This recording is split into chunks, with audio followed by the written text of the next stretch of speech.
So hey guys, what's up? Today I'm making this video about classical Chinese poetry. The thing is that in the English speaking world, some people just really don't get to know about Chinese poetry.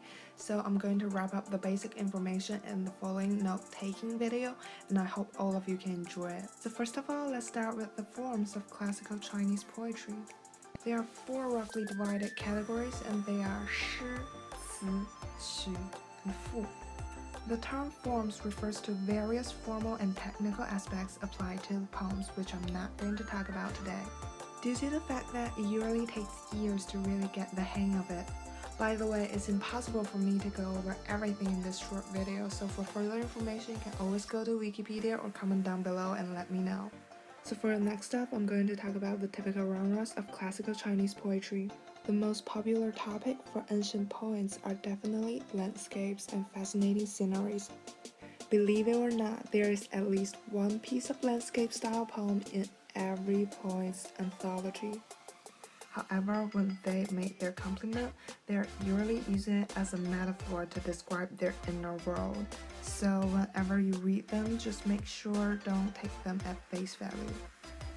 Also, we have other popular themes like frontier fortress, also known as 边塞诗, and recalling of the past for being nostalgia. I find it interesting that in Chinese literature, people have mixed feelings about time. Take Confucius, for example, he urged for novelty on one hand, but on the other hand, he had always looked back to the past. So no wonder why recalling has always been a popular theme in Chinese poetry. Coming up next, we have classic poetry collection. I want to note that poets are not the only ones who contribute to the Chinese culture. We also have the critics who pick out the best poems and pass it down from generation to generation. Over here today, I'm going to list 4 of the best collections throughout Chinese history. For most Chinese, we have been reciting them since the elementary of our education. The classic of poetry, also known as 诗经, is the oldest existing collection of Chinese poetry, dating from 11th to 7th centuries BC. It is said to be compiled by Confucius and has been studied and memorized by scholars in China and neighboring countries over 2 millennia. A little bit later in the spring and autumn period, we have the Sounds of Thoughts. Nowadays, people celebrate the Dragon Ball Festival to memorize its author. His name is Yuan. In the following, we have Music Bureau and Folk Ballads. Many epic stories have been restored by this collection, such as Mulan and the Peacock's Fly Southeast. At last, we have 300 town poems. It includes the masterpieces of probably the best poets in China. Poets like Li Baidufu and Bai Juyi have become icons, and their poetry have been remembered thanks to this collection. Since now we have talked about poets, let's see the 4 most prosperous periods of Chinese poetry. The first one is definitely Zhou Dynasty because it's the origin of Chinese poetry.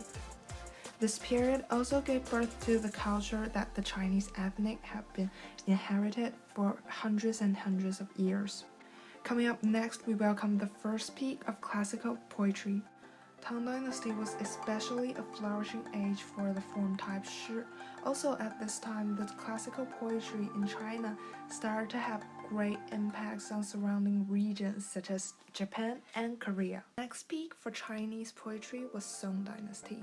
It was well known for the variety of poetry rendition, as well as the beginning signs of early Chinese philosophy. Yuan Dynasty witnessed the last bit of glory of classical Chinese poetry.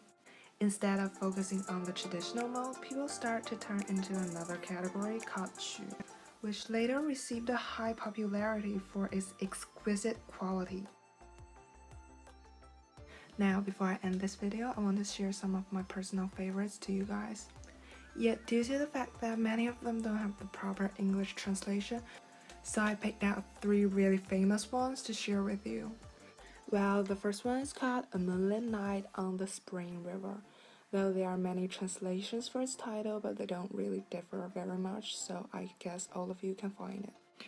It is written by a Tang Dynasty poet called Zhang Ruoxu. I love it for his polished writing style and his selective of words. Just imagine a quiet night with spring blossom and tidal wave gets me emotional.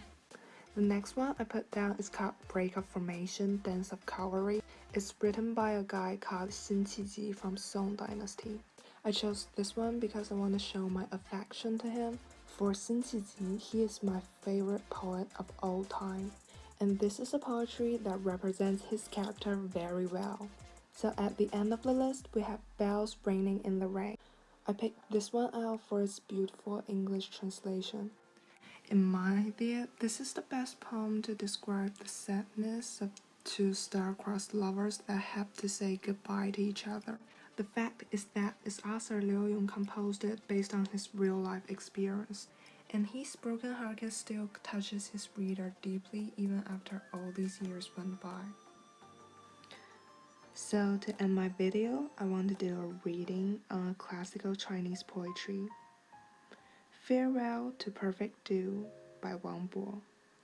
Translated by Xu Yuanchong. You leap the town walled far and wide, from mid-wild land by riverside. I feel on parting sad and drear, for both of us are strangers here. If you have friends who know your heart, distance cannot keep you apart. At crossroads where we bid adieu, do not shed tears as children do.